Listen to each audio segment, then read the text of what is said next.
Welcome back to the Ben Stewart podcast, everybody. Thank you for coming back. Today we have a really interesting guest. This is a last-minute show that was put together, but it's a really interesting topic. We're going to be talking about the isolation float tank experience. We're going to be talking with Max Casa. He's the Alchemically Alive Sensei. He's an accomplished lifelong martial artist, performance coach. He's a medicine man. Before becoming the founder of Max Vitality, Max trained day and night for over a decade, aiming to become the next top UFC Featherweight prospect. His drive to become the best led him down the rabbit hole of biohacking and all-around performance optimization, stuff that we get into on this show quite often. He soon realized that simply lying suspended in a silent, dark, saltwater-filled tank not only healed his body in ways that we'll talk about on the show, but simultaneously enhanced his mind and deepened his connection with spirit. This is really where I want to go with this topic, because the topic of mind and spirit goes through these waves. Sometimes it's not hip, sometimes it's hip. And right now, after Lambda from Google, people are up in arms about what is sentience, what is consciousness. These are some of the topics we'll get into as well right here on the Ben Stewart podcast.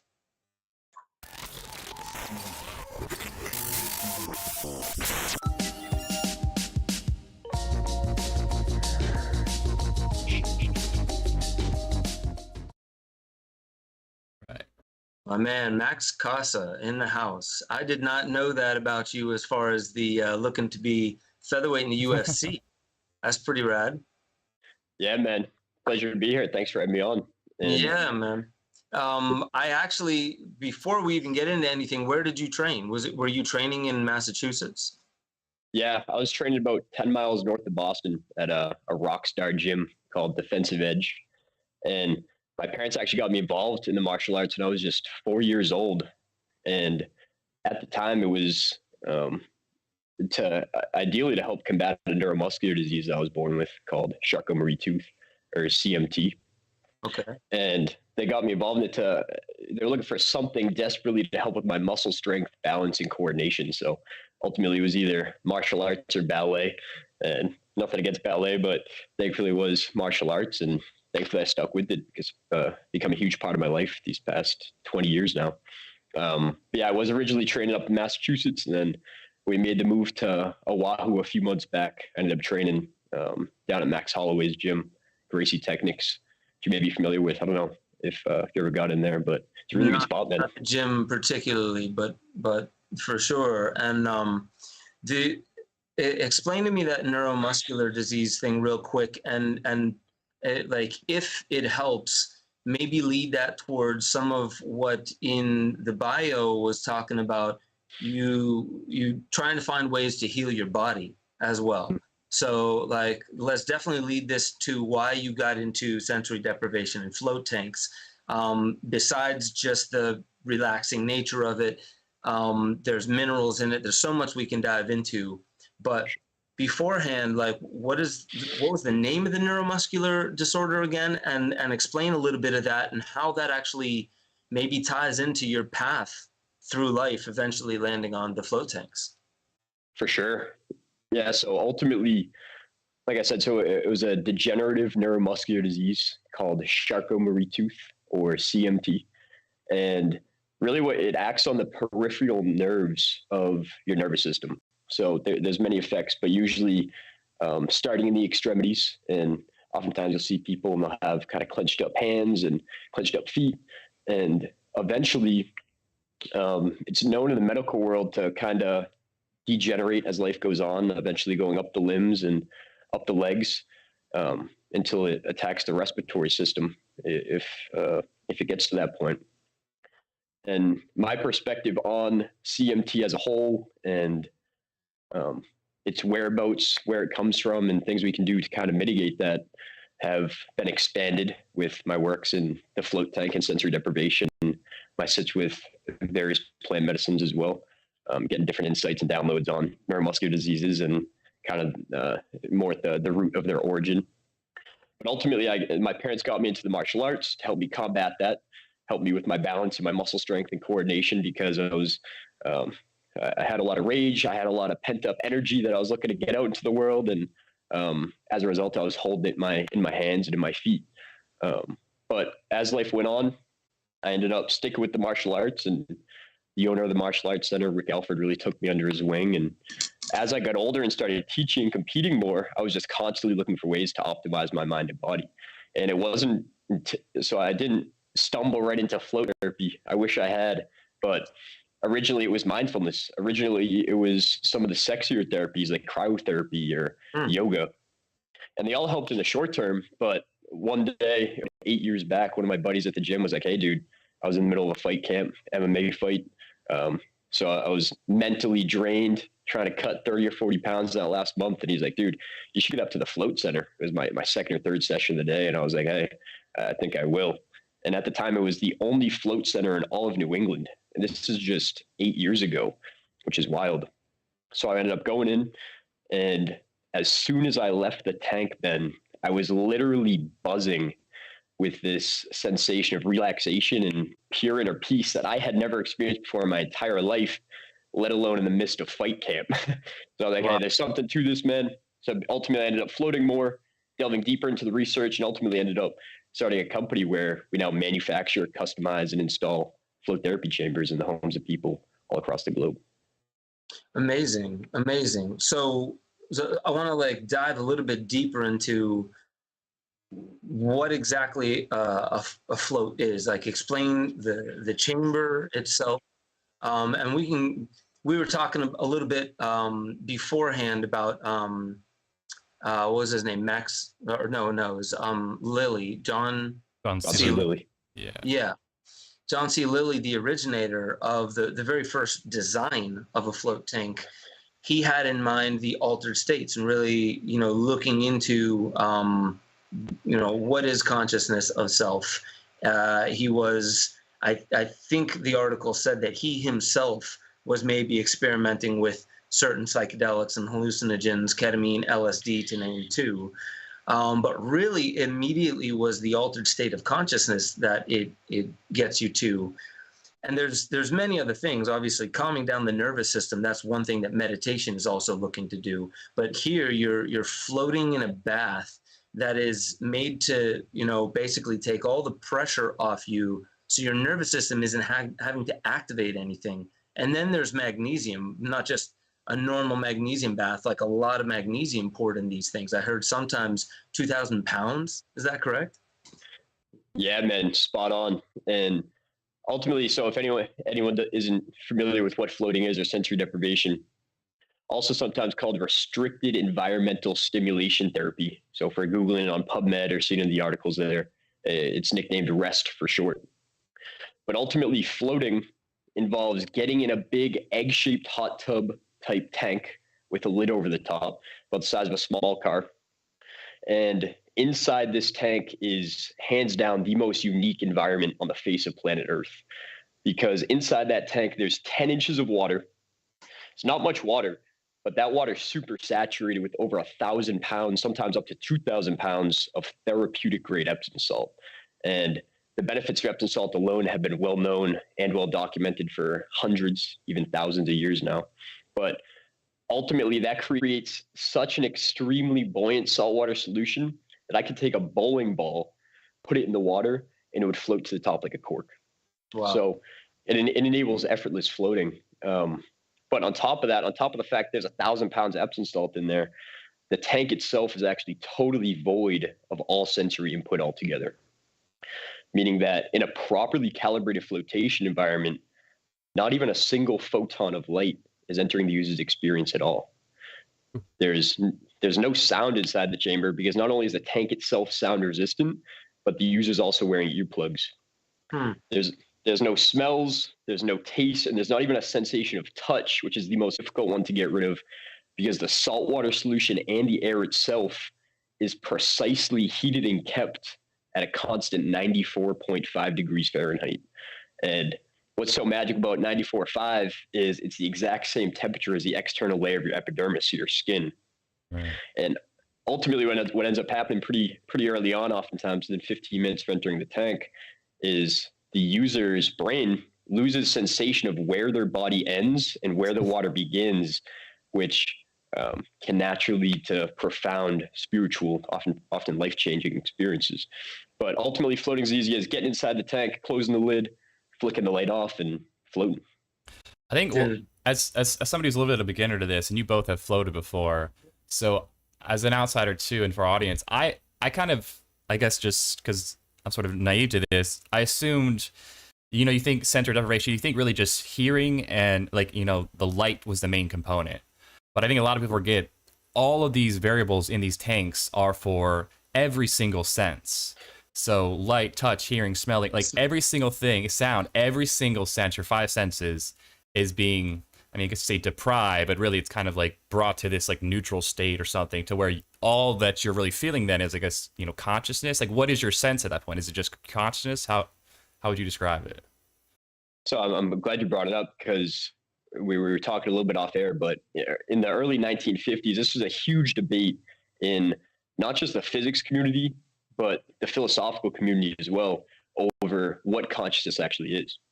And it was kind of split down the middle, pretty 50-50. And many of the philosophers and physicists believe that the only reason that a human being is conscious and self-aware at all in this moment is because our brains and our nervous systems are being stimulated by external stimulation.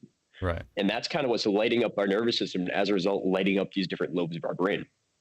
And this one dude, he's a hero, I guess you could say, of mine, John C. Lilly. He ended up actually taking himself and being the guinea pig and building the first ever sensory deprivation chamber and putting these theories to the test. Basically, what he ended up seeing, what he wanted to see, was that if he entered a sensory deprived state, if what many of the philosophers believed, his nervous system or his brain would enter a brain dead, comatose-like state. They believed that if you didn't have external stimulation stimulating your nervous system, that you would basically enter a comatose state. Right. So he went into the float tank, the daredevil that he was, and went into the tank and started doing all sorts of experiments that we can get into. But ultimately, what he found when they started putting brain scans on him inside the tank was, yes, that all these different parts of the brain really start to dim out, right? The visual cortex, the huge swath of brain tissue on the back of your skull, totally dims out. It doesn't have anything to process. The auditory cortex in the front of your brain totally dims out. It's got nothing. The parts of your brain related to movement, speech, smelling, tasting, touching, even your spinal cord, the base of your brain stem totally gets to relax because it's not having to incessantly battle the forces of gravity. And this is huge. On top of this, the amygdala, or the fight or flight center of the brain, the anxiety center of the brain, totally dims out when there's no external stimulation. And we can get into comparing the anti-anxiety effects of floating to the top pharmaceuticals in the market. But spoiler alert, what we found is that the anti-anxiety effects of floating are not just far more profound, but outlast the leading pharmaceuticals like benzos, Xanax, and Ativan by over 3 times. Again, those 3 pharmaceuticals that I just mentioned have a half-life of 4 to 6 hours. And what we see is even the short-term anti-anxiety effects of a single 1-hour float session are lasting 24 to 36 hours after a single 1-hour float. That's pretty profound. But to bring that full circle, we see all these parts of the brain really dimming out. But what they didn't account for is all these parts of the brain that actually lit up like a Christmas tree. Interesting. And even the left and right hemispheres of the brain. So the left, the more logic side, and the right, more creative side, actually ended up, typically they're kind of working more interdependently. But inside the float tank, what we see is they begin to harmonize together. Wow. And almost hyper synchronize. Right. And this leads to, exactly. And this is oftentimes leading to those heightened states of consciousness and awareness that we're also familiar with. So a couple things come up for me. For one, the simpler, more like small thing I want to bring up is you mentioned the neck and the brainstem not always having to fight off the forces of gravity, plus just the strange asymmetry of how we hold tight on one hemisphere of our body more than the other. Our fascia isn't wrapped around our body evenly. So I would imagine that's one of the very rare few moments where there's literally no load, because even when people are sleeping on a bed, unless they have the perfect pillow and, you know, like the perfect type of bed, it's not the same as the load that's taken off from an Epsom salt saturated bath. So that's number one. It's interesting. And I remember the first time that I did a float, a lot of what I was hearing was the frequency of my own head, my own brain. I could hear these frequencies, and I could sense that it was not outside of me and I'm just picking up on a field. A lot of it really was like, this is actually the noise my brain is generating right next to my ears. So I don't know if that's something that, you know, more people that you've noticed people have that kind of experience where they're hearing frequencies and then over time it kind of shifts and modulates. The one thing I want to say about the synchrony between the left and the right hemisphere that's really interesting is recently I got in touch with this guy, Rob Fraboni. He's this legendary music producer, worked with Dylan, the Stones, Clapton. He was vice president of Island Records, and he started noticing in the late 70s something happened when he heard digital, and he was there. He was top dog as the industry was turning over from analog to digital. Long story short, a lot of what he's researched and other people researching at the time was digital recordings were actually causing brain hemispheric decoupling the same way as happens with fluorescent lighting. So there's something about that external stimuli that our nervous system is picking up on, even if our eyes don't catch the flicker rating or our ears aren't catching that million cycles per second, whatever it might be, the brain still, the nervous system picks up on it. So like, it's interesting to find that when our environment isn't assaulting us nonstop with digital frequencies that cause this hemispheric decoupling, and that's not a scientific, you know, proof right there, I know, but we definitely should look into it. It seems like when you isolate the brain, which I believe is we're one big brain, it's all the way down into our gut where we have neurology, our heart where we have neurology, and then our fascia, which is the rest of the connective tissues that connect with and down convert sunlight and blue light and things and send that to the nervous system. It's pretty interesting how this is acutely addressing that one thing, which is all the onslaught of stimuli that's coming from our environment. I actually didn't even think of it until now, because I've been studying more on 5G and EMFs and just the amount of things that we're bombarded by that we may not even realize, but is still floating through our body. So I think that's pretty interesting that, like, for one, you mentioned that John C. Lilly, people were saying he might go into some coma. I think that was forgetting the observer behind the sensation, the world of sensations.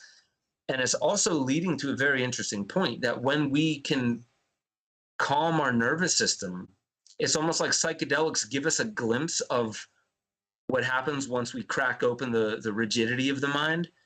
It seems like float tanks can give us a glimpse of how much clarity and creativity there may be when we're in a relaxed state. So I'd love to hear your thoughts on creativity, imagination, the visual field even opening up. Some of these like more vision questy kind of experiences from some of the people that maybe you heard some testimonials from. For sure. And I'm glad you pointed out the fact that so much of our brain and our nervous system is constantly being inundated with sensory overstimulation. And I mean, much like yourself, we've been on this journey for a while. We constantly hear people talk about stressors coming in from our external world, whether it is EMFs, whether it's heavy metals, whether it's overstimulation, or whether it's gravity itself. Pollutants of all varieties. But what a lot of people don't recognize, it really just clicked one day, man. What a lot of people don't recognize is that over 80% of our nervous system's energy every single day is spent on two things. One, combating and counteracting the forces of gravity. And two, processing sensory overstimulation. Wow. And these two things are occupying 80%. So we hear all these people talking about these stressors, and I'm not downplaying them or calling them minor, but if we're not focusing on the big chunk, the 80%, this is really where we're going to find the largest impact and the largest healing effect on the mind and body. So it's really, really fascinating. That reminds me of the 80-20 rule. And I don't want to cut off your train of logic, but like if you heard in business, the 80-20 rule, get rid of the 80% of work that's only bringing in the 20% of income kind of thing. 80%, that's... I didn't know we spend our time with our body with gravity. Of our lives is in defense. So much. It's a defense, or it's straight towards the coming back towards neutral from so many things that are knocking us away from center, it feels like. For sure. And a lot of people don't recognize, like you say, you compared it to a mattress or sleeping on a bed at the end of a night. And this is, I don't care how good your mattress is. I don't even care if you have a water bed. It's nothing like that, because when we lay on a mattress at the end of the night, where there's thousands of springs and thousands of pain points, and that's having a profound effect on our system. When we compare that to a true zero gravity environment, what we see is that when we enter a true zero gravity environment, our blood vasculature can totally relax and our capillaries can totally vasodilate. So what we see as a result is an incredible surge in blood flow, in oxygen flow, and microcirculation to all these different parts of the body, which is obviously incredibly healing for thousands of ailments.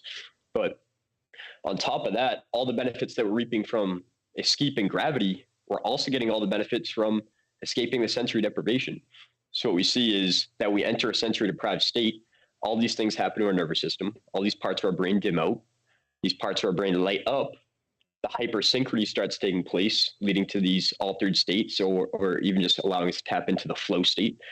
What we see oftentimes is that there's a flow to life, and we can tap into the flow of one thing, almost like biofeedback. We can start tapping in more easily to the flow of life, in our own internal flow. Shit, dude, there's so much that makes me think of, dude, like that, like our lives would be so much more like a living DMT experience if there wasn't this if we weren't in defense mode. Like think of, and I say that kind of in jest, but think of Maslow's hierarchy of needs. I know what you're saying. At a biological and psychological level, you need to feel safe. When you're constantly, like, you may not feel like a tiger's after you, but when you are constantly bombarded by EMFs, forces, pressures, economic pressures that make you sit down for most of your life, which is fucking retarded, you know, like that, all these things that are baseline consciousness may be far more, and it wouldn't feel psychedelic, it would feel baseline, but we would have so much more access to, I think, realms of consciousness that we are limited from, because 80% of our biology is literally going towards just defending against the imbalance of this force of gravity. I guess that's a balance of it. And then just defending against overstimulation, which our world is, and even our economic model is all about. Advertisements getting louder, quicker, faster, in your face, almost like, you know, what's that, when light flickers, epilepsy. It feels like some of these advertisements are there specifically to overstimulate you. Yeah. So there was one thing I wanted to actually ask, because I want to bring it to Destiny Rocks in the chat. She said, so it would lower my blood pressure, ? And Destiny, I won't go through it, but she was saying a little bit above that she doesn't know if she's in for the experience yet, but she's asking about blood pressure. Is there anything you could say on that real quick? For sure, yeah. I'm glad you joined in, Destiny. So what we see with blood pressure is, again, blood pressure is directly related to how much stress isn't just on our external body, but actually the inner workings of our body. So the smooth muscles inside our body and how much tension and stress we're holding in there. So what we find is that even within 15 minutes of entering sensory deprivation, what we see is, since there's no more external stimulation that our brain is having to process, what happens is it triggers heavily our parasympathetic nervous system response. And as a result of this, what we see within just 15 minutes of entering sensory deprivation is we see heart rate drop by 10 to 15 points. We notice diastolic blood pressure drop by 10 to 15 points. We see cortisol levels plummet and begin to start stabilizing and balancing out. And this is just within 10 to 15 minutes in the clinical studies that have been done on flotation. And I'm glad you mentioned, I'm sure many of the people listening to this, they may say, hey, this sounds great, but what we recognize, there's still a minor barrier to entry to get into the silent darkness. There's a lot of fear around that. There's been some studies taking clients, a totally healthy population, and asking them to simply sit in a dark and silent room by themselves for 15 minutes. And what we saw is an incredible amount of resistance with this study, and the people in the room actually preferred to administer electric shocks to themselves just for 15 minutes rather than sitting in the room in the silent darkness for 15 minutes with just their thoughts and their inner being. Just so they could distract the natural process of healing. Yeah. You know, because exactly. Part of what healing is sitting and facing yourself, your shadow. I noticed that with meditation. A lot of the time, like, oh, my back is hurting me, or like, I'm not comfortable, or I'm not doing it right. I need to get out of here. But when I'm honest with myself, what's actually happening is there's a process that just starts inside me, and I can't get comfortable with it. It's moving something different. That's a natural process. If you go into parasympathetic nervous system, the first thing your body is going to do is like, okay, let's start doing what parasympathetic does, recovering from all the trauma. So maybe it goes in a priority or what you can handle, you know, however it apportions what you're going to deal with first. In meditation, I've felt that where it's like, no, this is boring, or it's not working, or this is excruciating. And I have to ask myself, what is excruciating about sitting here? It's not like my back is about to snap, right? It's not like there's actually anything causing pain other than, oh, there's a process that's beginning. Perhaps I should stick with it a little bit longer. Mm-hmm. Yeah, I'm glad you bring that up, because it's really fascinating, all my exploration in the silent darkness. What we see, similar to your experience with meditation, what we see in the float tank is there's infinitely no stimulation at all in our brain. So our brain is infinitely looking for some sort of stimulation, some sort of feedback from the external world, and it infinitely cannot find one.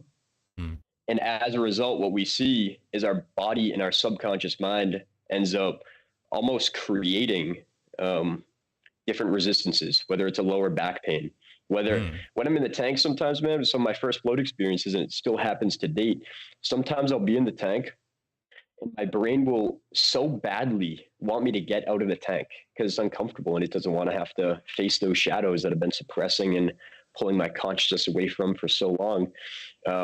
What we see when we're in the tank is it will start making little excuses. Maybe it's, I can't breathe in here. And I'll start watching, literally witnessing this wave of fear and anxiety overcome my being as it almost grows. As I don't listen to it, it gets louder and louder and louder. And most people don't feel that pit of anxiety or stress building with all the external stimulation until it's huge and I'm screaming or flipping someone off in traffic. But when I'm in the tank and I can feel it at its core really starting to build, subtle. It's super subtle. And what we see is it will go through every distraction in the book. That's why we installed vents on the inside of our chambers, because that was one of the big ones for me. Is my brain's like, my subconscious mind would just say, I'm not sure if we're going to be able to breathe in here. We have to get out. We have to get out of this tank. And it will do whatever it takes to get out of the float tank. It would do whatever it took to get out of that lotus position, sitting, meditating, because it doesn't want to have to sit there and face those shadows. Dude, so what is the longest? Yeah. Sorry to cut you off. Maybe you should ask yours first. Ask yours first. No, it's all good. I know it makes sense though. I mean, we're so conditioned, as we said, with our environment, for our brain to be like, this is what's normal, this is what's comfortable, this is what's natural.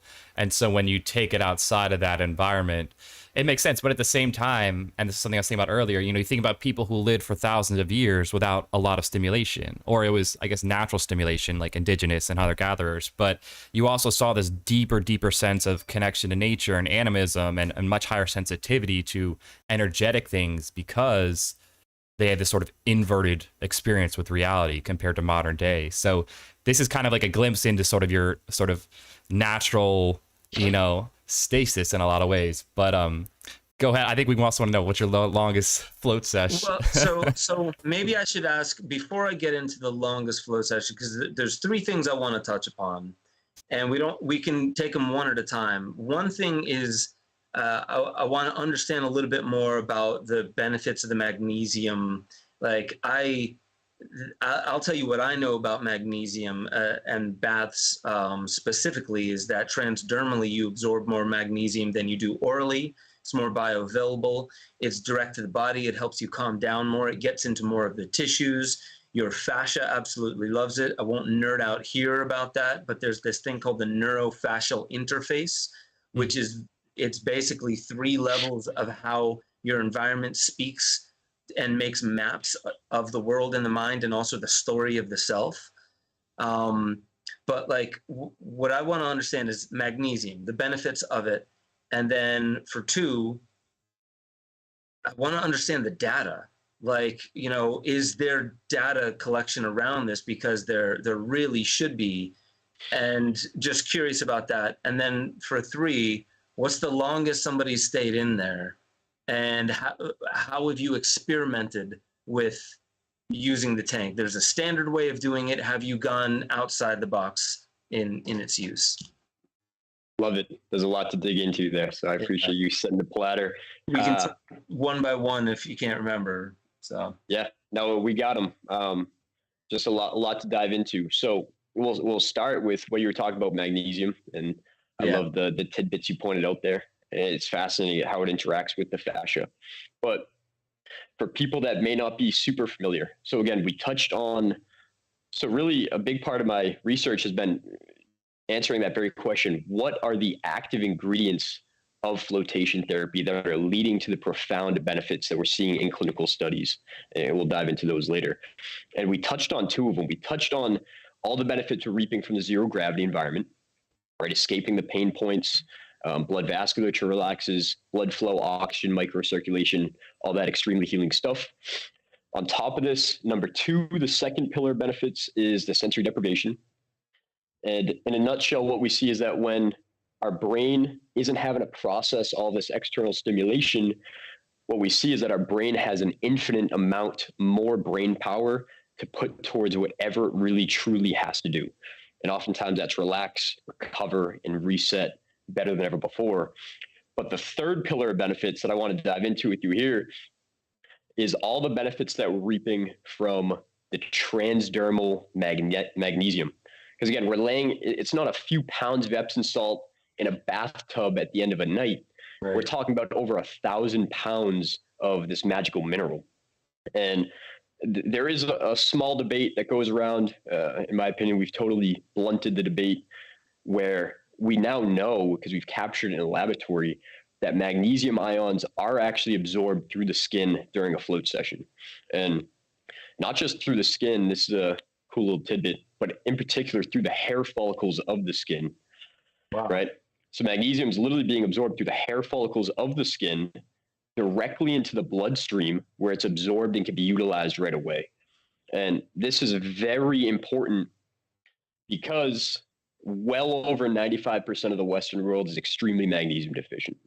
Well over 95%. That's a generous number. And the reason I say over 95%, it's a combination of the fact that even if I'm eating magnesium-rich foods, the soils are totally depleted. So as a result, the plants, the coniferous leafy green vegetables that are supposed to be so high in magnesium, don't have any magnesium in it, or extremely low amounts, because the soils are depleted from factory farming, from acid rain. And when you combine that with the fact that magnesium just has an incredibly high burn rate, because magnesium is burned to combat all of the stressors in the external world, whether it's overstimulation, whether it's heavy metals, whether it's 5G, EMFs, whatever it is, magnesium is the guy that's really taking the hit there.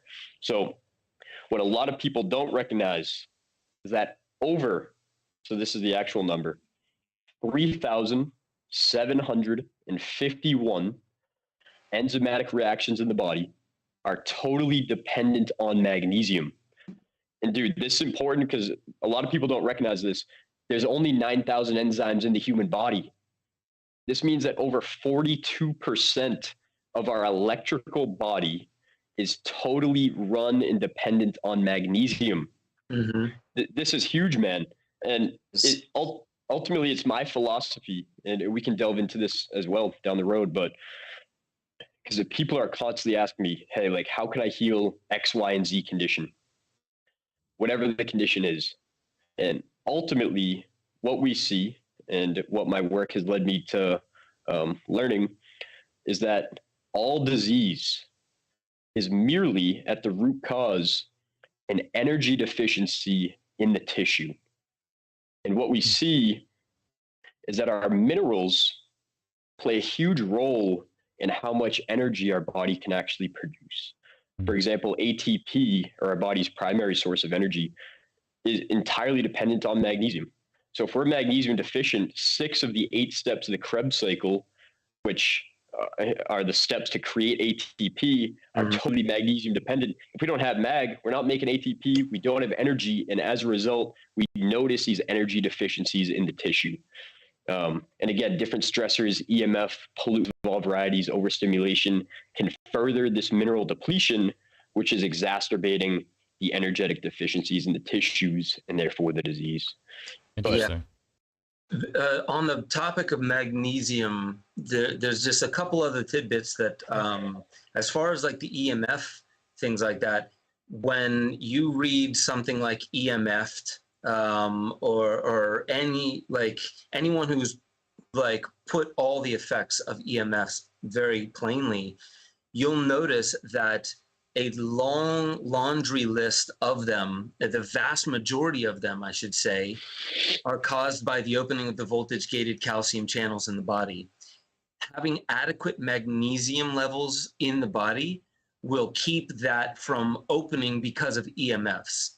And that opening of those channels is, like I said, a vast majority of all the negative damaging effects of EMFs, you could say, could be blunted at the very beginning just by having adequate magnesium in you. So that's pretty interesting. Another thing I found was that as I'm nerding out on different like things like clay, taking clay internally, there's a very specific ratio for it. You got to be smart when you do it. But the interesting thing about it is that it, as much as it seems like something that would dry you out on the inside, it actually lubricates, as well as when it removes mercury, it leaves magnesium in its place. It makes a trade. It takes mercury out of the body and leaves magnesium. And that's earth, that's clay. So I find that to be really fascinating, because when I first met Aubrey Marcus, we were talking about all the rites of passages that there are out there, of which this is one. This is absolutely one. But one of them was told to me by an Australian elder, and he said, we will take people and bury them into the Australian clay up into their necks. So you literally can't move your body. You're encased in this clay, and the clay is having effects on it and stuff like that. I mean, to me, this feels like something similar, just in a different way. You're not actually buried into the ground, but you're having that kind of experience, although this is deeper because it takes every sense out of it. So that was just something really interesting on the magnesium. The data. Let's hop into the data real quick.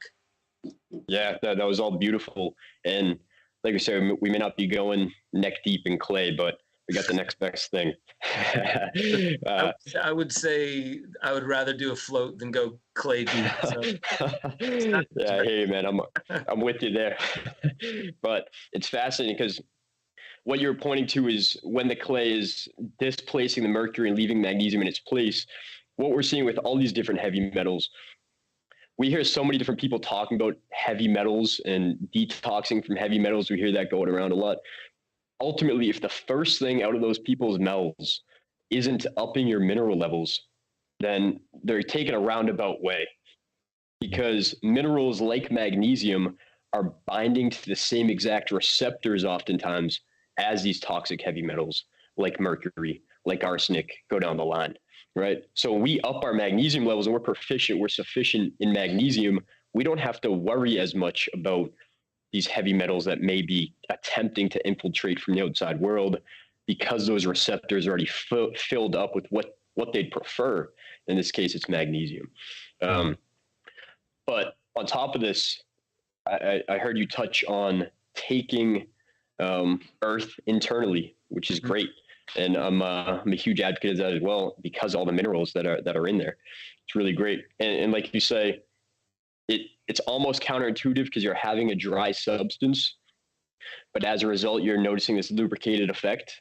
And it's because, as a result, a big chunk of that is because it's balancing those different mineral ratios and all the electrolytes, all the mineral ratios, and as a result, can make more fluids, make more of these other, and just kind of increase hydration all around. That makes sense. Go ahead. When you're done, I'm curious. I'm questioning just about magnesium, because does magnesium help us become more conductive? Because there's a follow-up to this, or I guess what I'm saying is here, let me give the context here. I was having some, I never in my life experienced like eye like twitching, like it was literally like my nerve in my eye. And it was when I was at a really intense point in my life in LA working at a job where I was just constantly like stimulated. Like I was a PA, I was wearing a lot of hats, and I could just tell like I was getting a bunch of stimulation, and I didn't know exactly what it was, but I was like, I think it's correlated to just how much I'm looking at blue screens and just stimulation. And I looked online and they're like, maybe try magnesium to help with eye twitching. It helped me. And so like since then, it's been like, this has been years, but now I do vitamin D and magnesium every night. It's obviously orally, not through the skin, but it did really reduce, and where I don't have it anymore. But I've always wondered, like, we talked about stimulation, are we being basically like burnt out, like overly stimulated, and then our body is kind of fried, and then this lack of magnesium sort of makes us like, I think about like a electric circuit, we're just constantly over frying ourselves. And if we don't have like enough hydration and like magnesium things to help us like stay like in a state of homeostasis from like an electrical standpoint, I don't know, I just feel like a lot of people are getting this fried effect, and I don't know how that connects to magnesium, but can you speak to that at all? Is there anything there at all? For sure. Yeah. And I'm glad that one of the first things you went to for an eye twitch was magnesium, because when we notice really the way we have to look at it was when we start introducing ourselves to the world of mineral balancing or balancing our minerals, it's not just about skyrocketing our magnesium levels, which I do recommend that we attempt to do, because we know since it's burned so quickly, we really can't start to, it's more difficult to move the dial and even become proficient in magnesium. Mm-hmm. And when I talked to Dr. Mercola, one of the things that he mentions is he's super clear. He's extremely clear. He wasn't able to move the dial on his red blood cell magnesium levels, which is the most accurate magnesium blood test that we have to date. People think we don't have an accurate way to measure magnesium levels in the body. We do, and it's called red blood cell magnesium, RBC. Anyone listening, you could download it for $35 at requestatest.com. But he's adamant he wasn't able to really move the dial on his red blood cell magnesium levels until he introduced the transdermal forms via the float tank that's at his house. So with that being said, when we look at the studies for oral magnesium supplementation, oftentimes it's taking 9 to 12 months to have any impact on our red blood cell magnesium levels at all. Just because a lot of it's being excreted out, being the urine and other ways, and just because it's not super bioavailable orally. So as a result, if we're really looking to up our magnesium levels, it's important that we bring our attention to transdermal forms. Mm-hmm. The float tank's a great way to do it. Epsom salts, no shade on them, but there is other more effective ways to up those magnesium levels transdermally. I'm sure we can dig into that as well.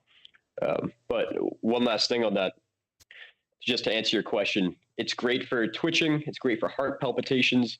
What we see when we see something like a twitch, the physiology of it is magnesium and calcium work together, and they're antagonists. They're constantly balancing each other out.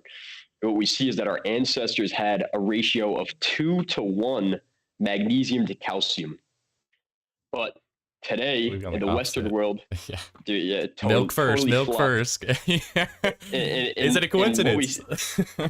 What we see is it's not just totally inverted, but oftentimes a 10-to-1 or 15-to-1 calcium to magnesium.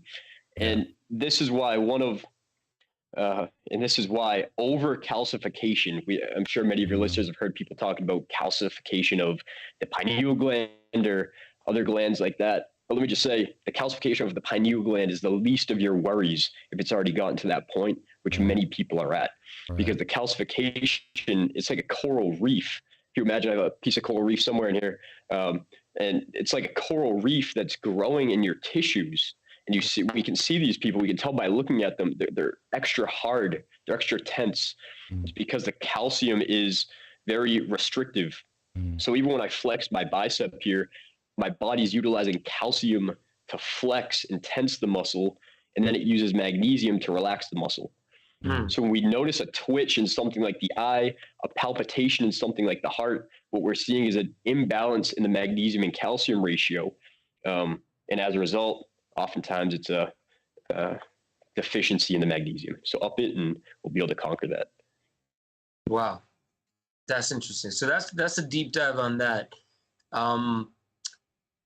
One thing I want to at least remember is anything that you've looked at as far as natural mineral baths and things along those lines. Are there other minerals that you would suggest that you have maybe looked at introducing into these kinds of baths?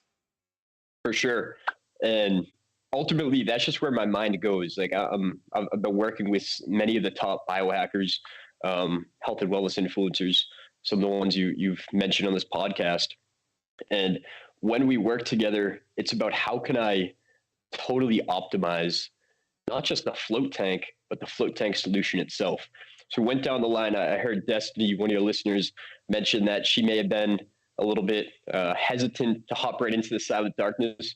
And it's great because we've really been working to lower that barrier to entry. And if you look on our site, maybe Gordon can pop it up. There's actually a totally open style float tank that we have now that's not totally encased altogether. So we have these fully open float pools, look a lot like that, a lot like a hot tub that doesn't have a lid over the top at all. And our goal here is to lower the barrier to entry. So our tanks now, they even have multicolor LED chromotherapy lights that you can put on. So if a client isn't looking to hop right into the silent darkness right away, but they're still looking to get all those beautiful benefits of the magnesium and the zero gravity environment, and just disconnecting from the outside world, it's a great way to do it. Our tanks also have powerful underwater sound transducers that you'd find on the side of a yacht or something like that. So with a simple plug of your phone into an aux cord at the back of the tank, a user, and this is where we start to get into the idea of passive floats, which is just going into the silent darkness and setting your intention to be totally passive and just surrender to the silent darkness. But there's a whole new concept that's been opening up. We've been exploring deeply of active floats as well. And so someone may go over to the back of that tank, they may plug in their phone and put on powerful frequencies. They may put on some of your jams, something to relax them, but also the sound is actually being transmitted through the saltwater solution itself directly into every cell and muscle and tissue in the user's body. So it's a totally different experience of sound. But on top of this, people are listening to guided meditations in the tank. People are listening to guided breathwork sessions inside the tank. On top of this, a really interesting one is my partner, Mila, is a professional hypnotist. So a hypnosis expert. And hypnosis inside the float tank or sublingual messages have been shown to be over 5 times more effective when done in sensory deprivation than when done outside the float tank. So that brings up the whole realm of active floats. But on top of this, even the Navy SEALs have been leveraging oftentimes floating to speed learn languages or as an accelerated learning environment. And what we see is that they've actually been able to effectively learn a language. Instead of it taking 6 months for them to learn a language, they've been able to speed learn and accelerate the learning of their languages and trim it down by 78%. And now they're just learning those languages in 6 weeks' time, which is incredible. So they're just got like Rosetta Stone on in the pod kind of thing, and they're just learning it that way kind of thing. Yeah, kind of hooked on phonics style. Yeah, pump it through the sound transducers, and since there's no external stimulation, it's cutting all that out for you. Right. Your subconscious mind, your inner being can really put all that brain power on the sublingual messages or whatever it's trying to learn, which is super interesting. Gotcha. I was just gonna say, I mean, it's got to be beyond learning language, even though language is something you don't really need like tactile sensation for and stuff like that. But it's pretty interesting to realize, like when you're reducing the amount of external stimuli, how quickly you can absorb and integrate, you know, what it is that you're learning and then put it into use. I think that's pretty wild. Is there a beat around you, Gordon? Sorry, guys. I'm trying. I hate for the audience. I hate when this little fizzle part comes above me. It's a green screen, so that's what you need more magnesium. It seems like twitching. That's it, man. Yeah, dude. Yeah. Get back on it. Dude, I want to ask about the data. And here's a couple things that come to my mind. So hopefully this shapes the question a little bit more for you. Yep. For one, data is just the thing that is sexy in an economic sense. But when it comes to being able to really pick out patterns of what, you know, like, what is the data saying that maybe our biased minds wouldn't start looking at? So there's something about, you know, I feel like there's more we could learn about the body in this state than putting people into a very specific stressor called their daily life. There's probably more we could figure out about baseline in this state, data that we can gather. But also, I mean, even just imagine like diagnosing people, really understanding where the root of the issue is stemming from actually may be more evident in this kind of a state. Now, when I mean this kind of a state, a more relaxed state, more close to center, non-distracted, not combating the outside world. But there's a lot about like that with just like the data, even just the quantitative data of like, what are people experiencing?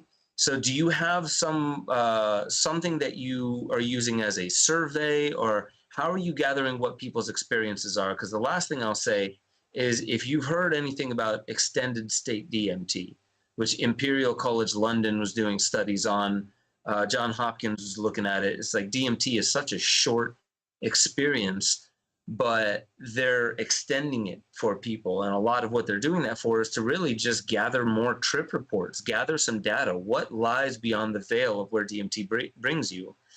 This is doing the similar thing, but in a less of a peak high kind of way. It's more dropping you into that space.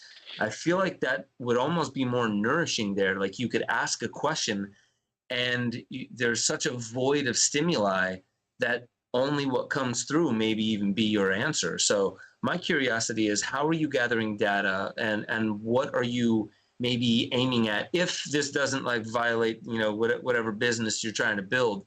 But I would love to learn like where you're headed with how you can tweak the experience based upon people's feedback in the next 5 years, 10 years. For sure. Yeah, no, I'm glad you asked. So there's been a plethora of research on different topics. I think the one that's interesting, we have been using surveys for. So what we took is 50 severely anxious, oftentimes medication resistant, depressed clients. So these are clients that may have been on several different pharmaceutical medications and weren't seeing many benefits at all.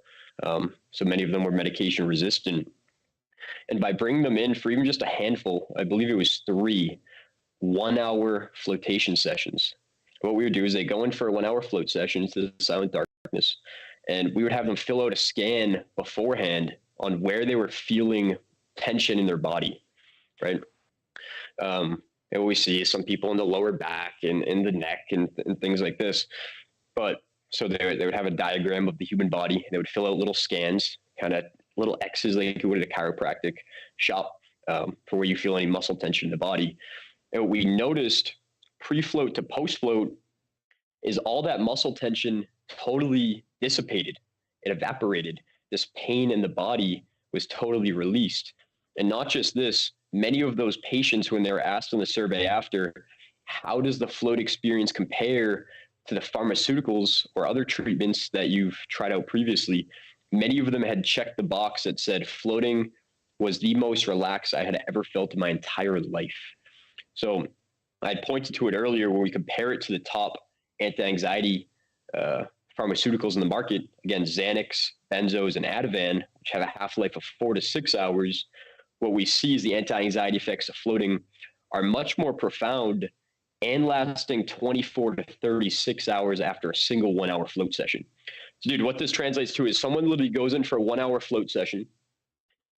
They go home, kiss their wife goodnight, go to bed, wake up the next morning, and are still basking in this sensation of relaxation and inner peace even the next day.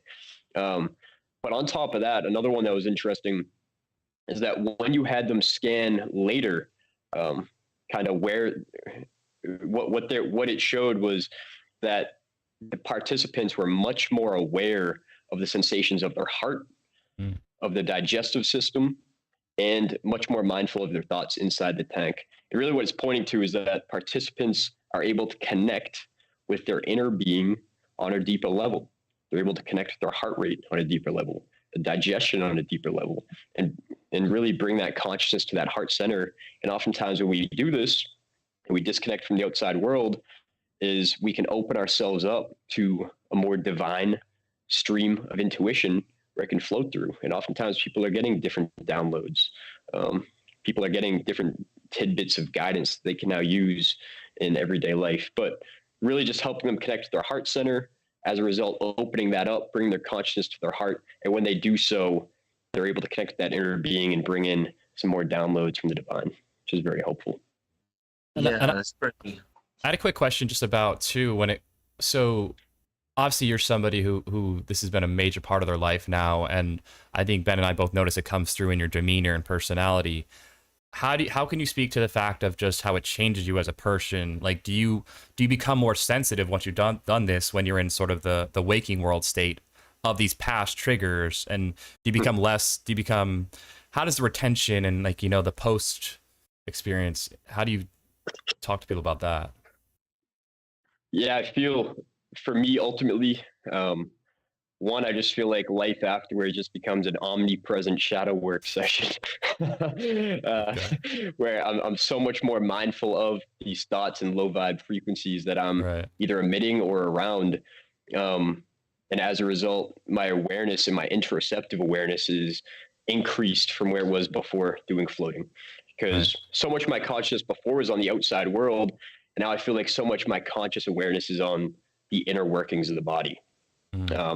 So whenever I feel that, I'm constantly just releasing it, letting it go, sending compassion or unconditional love to those parts of me that I may be resisting or not totally loving. And as a result, feel lighter. I'm able to liberate more of those parts of me, and I just feel more whole, complete, and secure as a dude.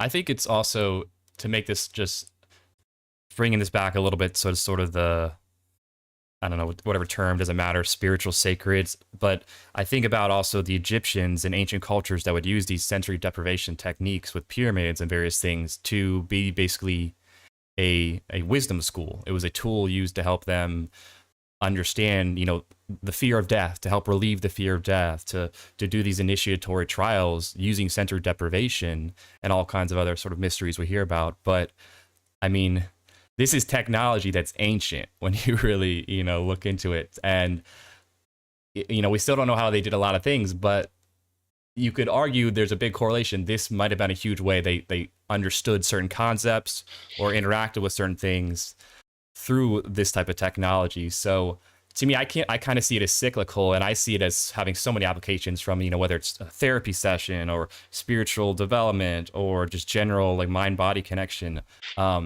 I really do feel like we're at the very beginning of this in a lot of ways. Me as well, man. Me as well. And I've watched your Silent Darkness documentary, and I know you guys touch on Colombia and how their culture leverages the Silent Darkness extremely, so much so that they'll literally take people from the tribe and sometimes select them to sit in silent darkness for prolonged periods of their life. But ultimately, we see it all over the globe. We've seen it as rites of passage, sitting in dark silent caves for thousands of years. And the benefits are really profound. And there's definitely no doubt in my mind that there is a link between ancient Egypt's accelerated levels of consciousness and their use with sensory deprivation of their variety back in their day. But on top of this, I mean, even some of the people that listen to this, they may be on their own journeys with different plant medicines and things like that. And I know our buddy Paul Chek says that he highly recommends that before anyone goes and dabbles with any plant medicines, that first they do a float in sensory deprivation.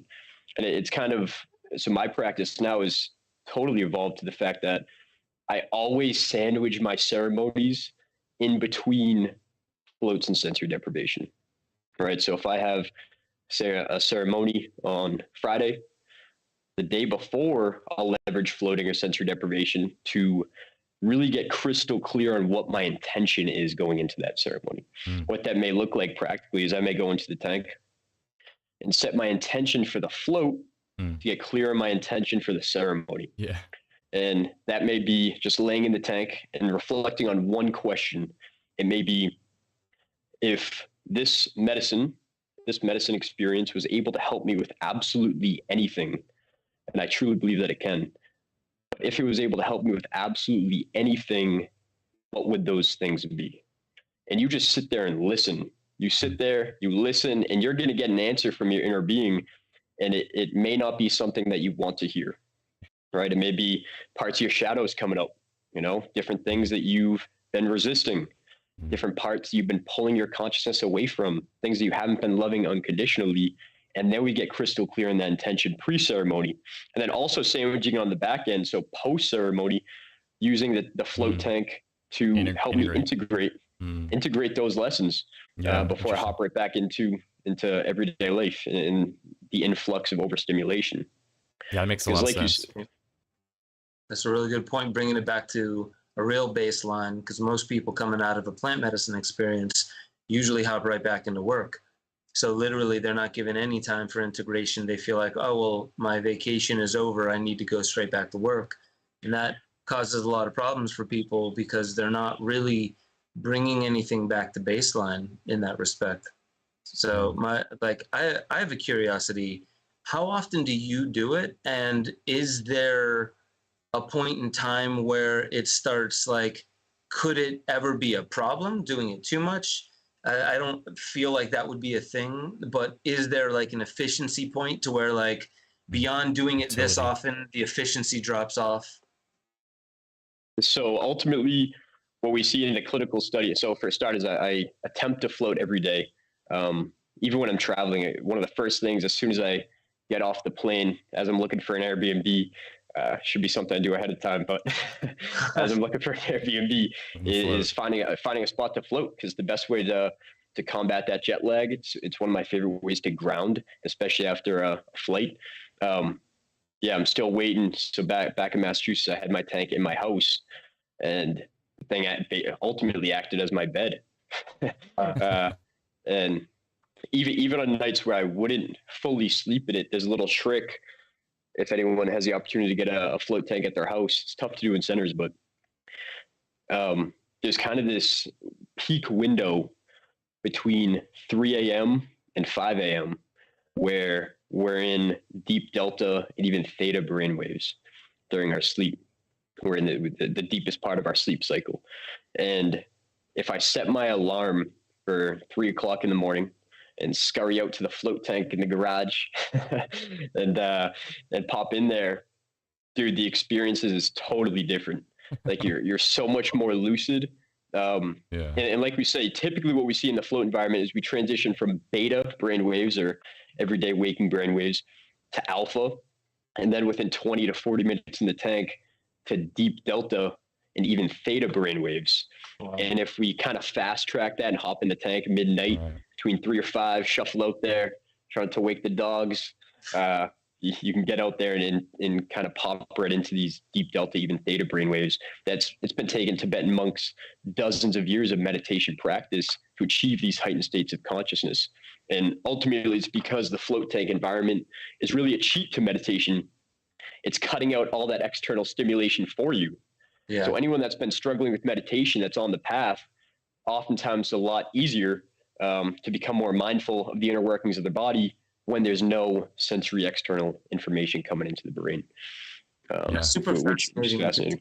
You hear people like Terrence McKenna talking about, it's a cheat to take psychedelics. He didn't believe this, but people were telling him, it's meditation is the real way. And he's just like, listen, you could spend your entire life, and I'm sure you'll learn lessons by doing a lot of meditation that you wouldn't learn doing psychedelics. But like that may be just falsely idolizing whatever these possible lessons might come from a life of meditation, whereas you could have a technology like a psychedelic or a float tank that really fast tracks you to the same space.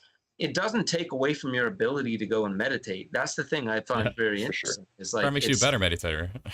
Well, it just means that you're more open to like, okay, there's many roads that lead to where I'm going.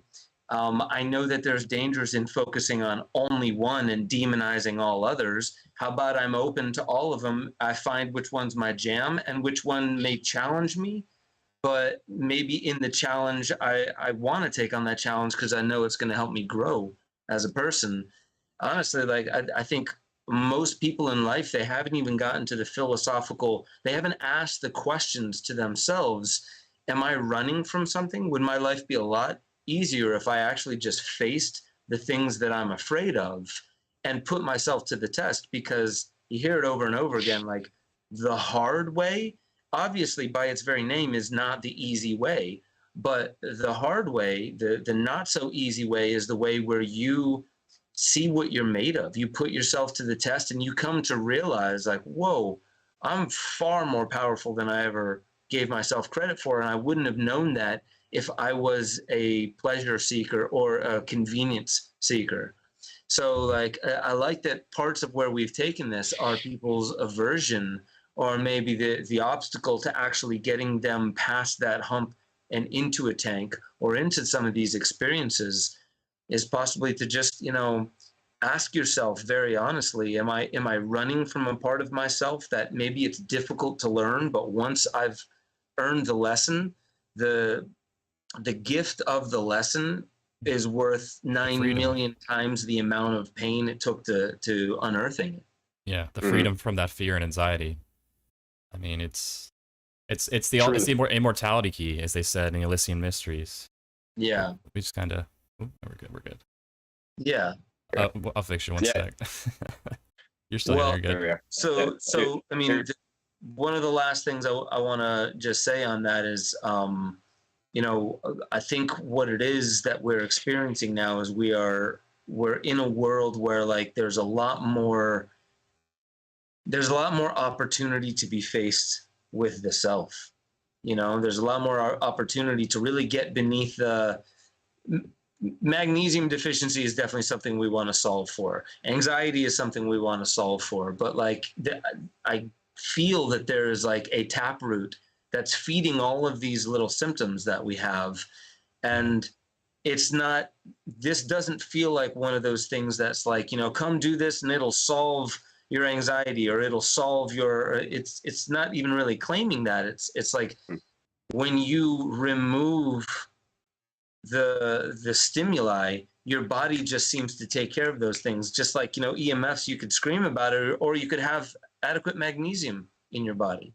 So this is really, I believe, bringing people closer to that meeting point between mind, pure consciousness, and matter, where it's just that one spot that you can get to where probably all the stressors that lead to all the massive amounts of illness and stress leads to death, all those stressors are probably because we're not able to fully even process all the stimuli that's coming in. There's so much that literally it's like you're trying to digest food while shoveling more in and more. It's like, no. The first thing you need to do is stop shoveling food into your stomach, and then your body will naturally digest, right? So same thing with the psyche.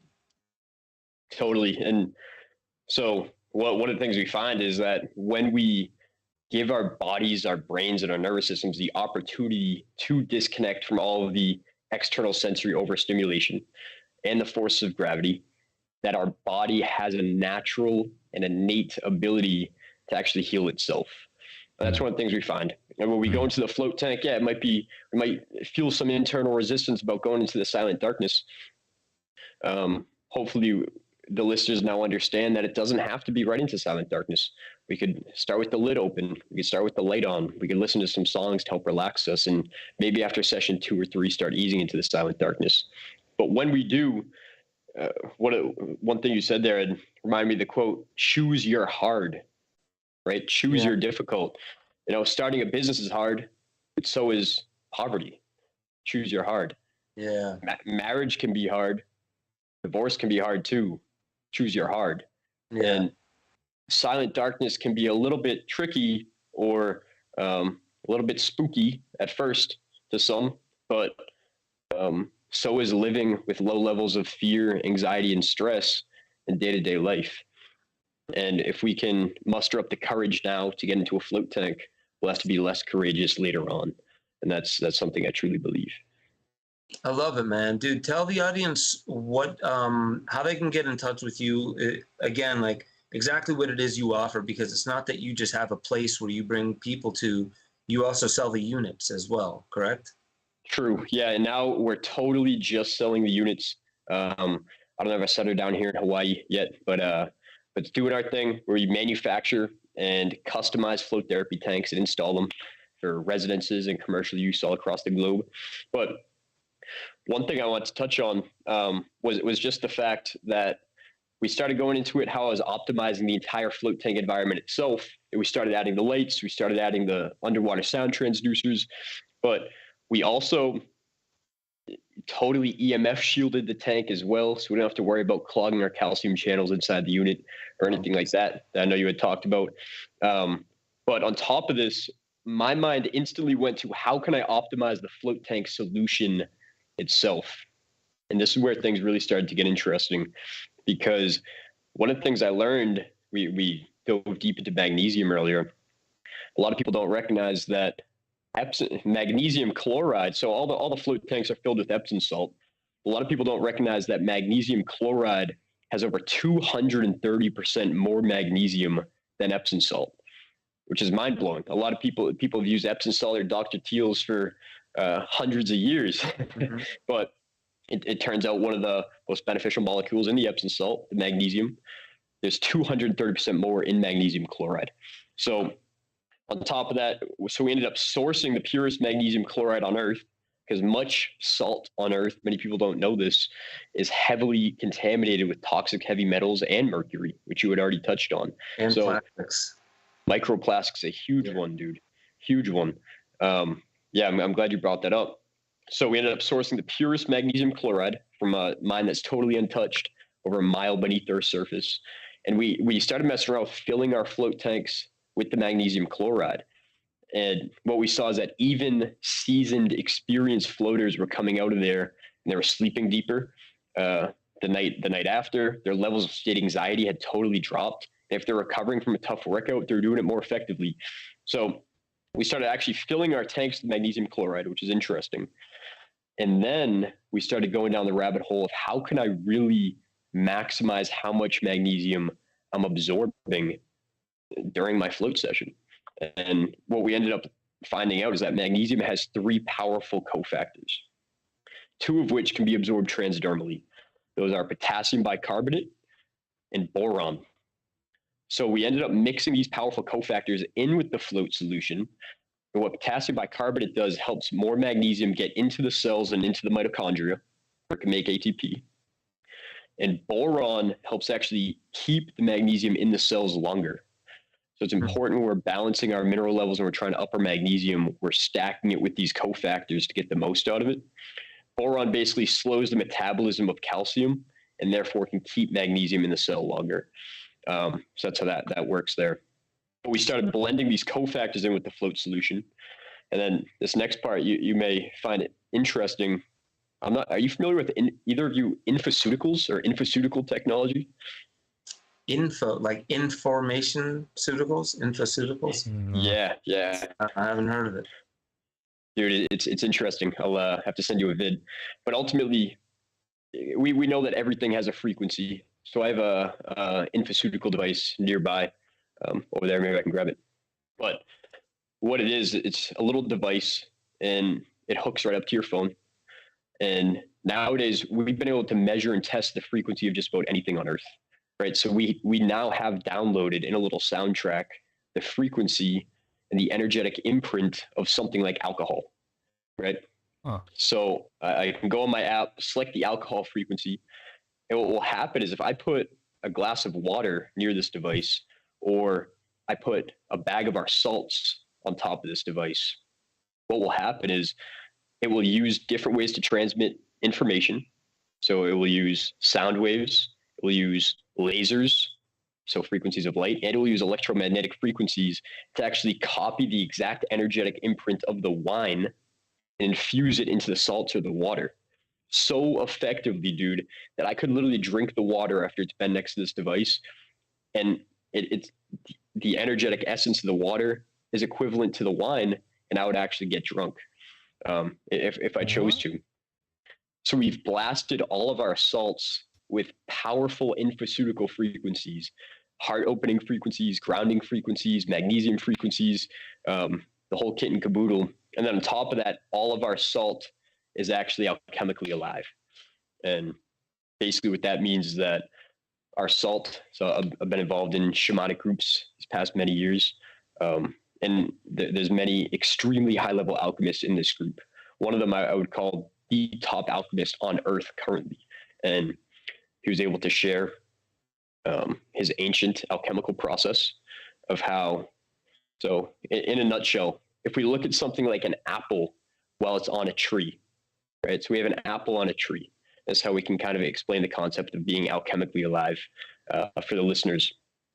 So if we have an apple on a tree, while the apple's connected to its source and totally in its elements, we would all agree that that apple now has maximum life force energy and therefore healing potential. Make sense? Yeah.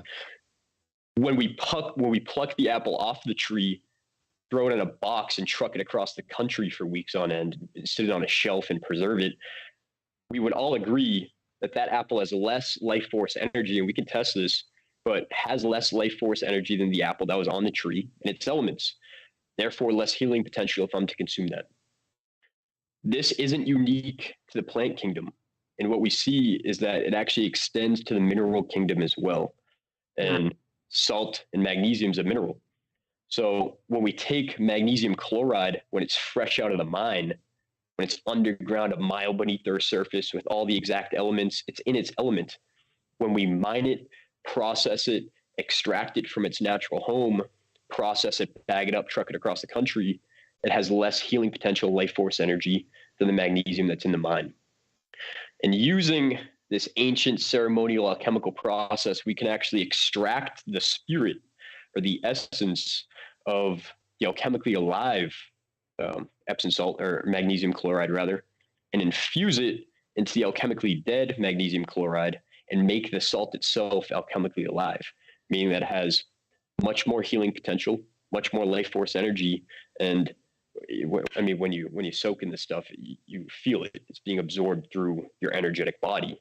You feel your heart open up. You feel your crown open up, and a connection to the divine is much more present and much more easy to tap into when you're soaking in these salts.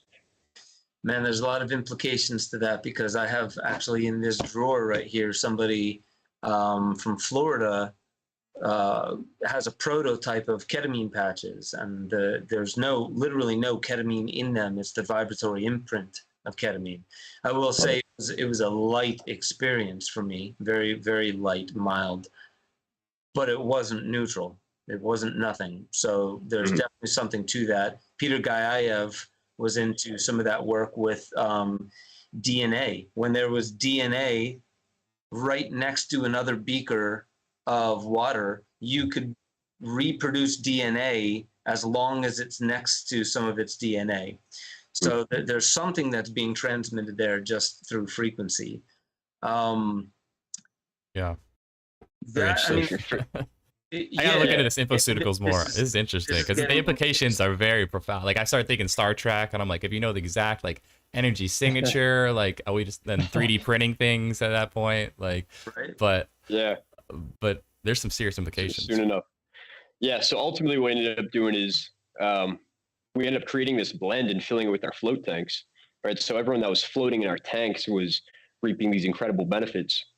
But we fully recognize that not everyone's in a position to throw down a float tank and install it in their apartment, or even get to a float center nearby.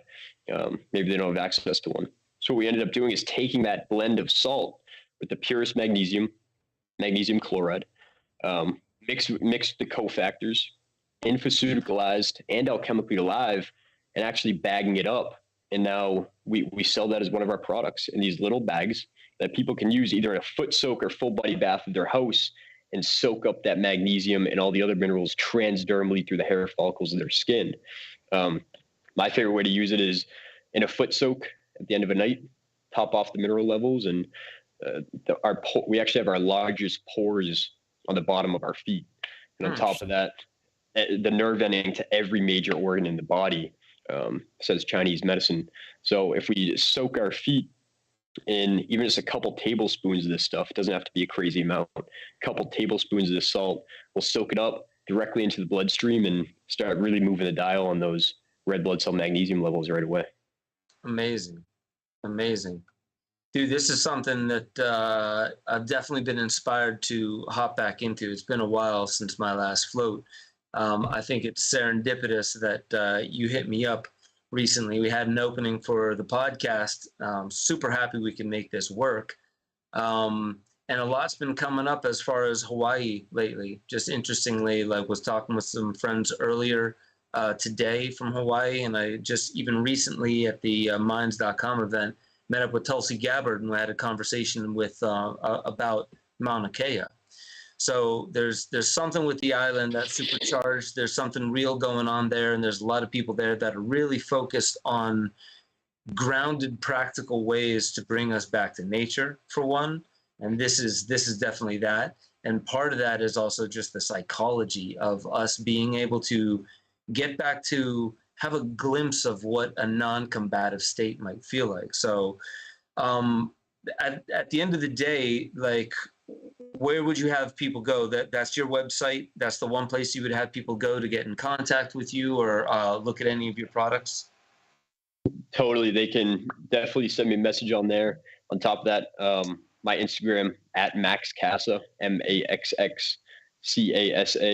We got a lot of fun stuff going on over there, and keep people posted on how to balance their minerals and connect with nature, connect with their inner being, and ultimately optimize their life as deeply as possible.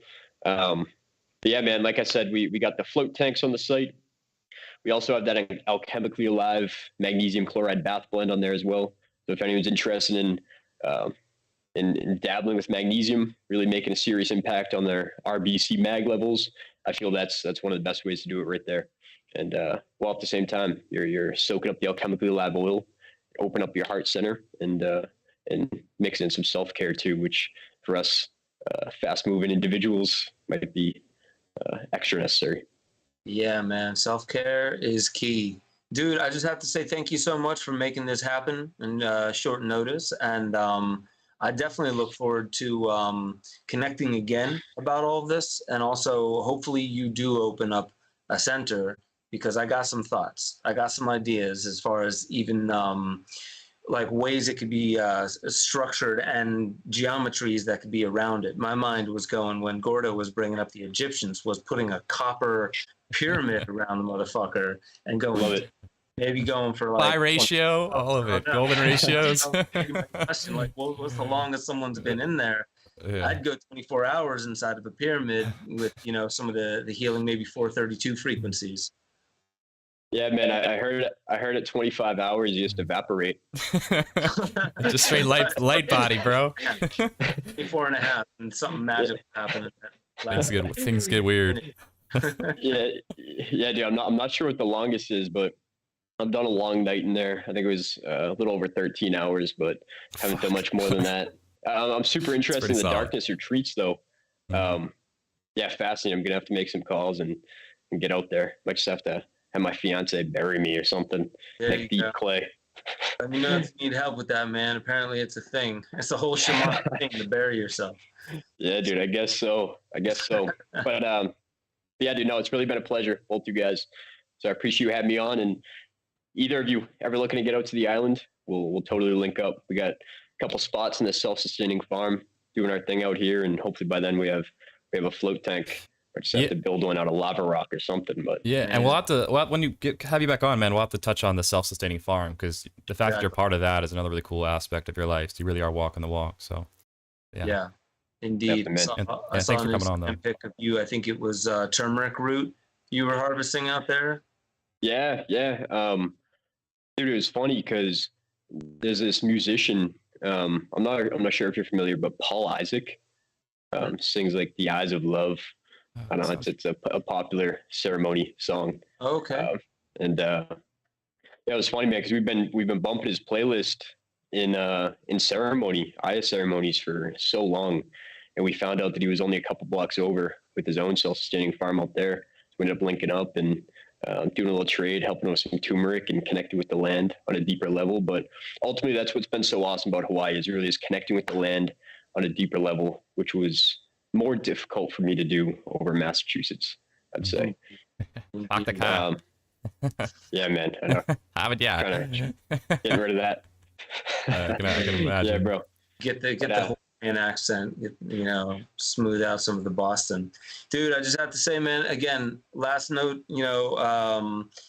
This is definitely something I'm looking to hop deeper back into, because just the silence and the presence and the stillness that you can get to, I think a lot of us could deal, should be engaging a bit more with evoking inner stillness. There's so many answers that come from that state. Please go back through this, listen back to the whole thing about magnesium. If that isn't enough to make you be like, holy shit, I need to get some magnesium in me now, then I don't know what is, man. Like that's definitely one thing. But go back and listen to all the implications of floats. It goes far beyond what you may have heard.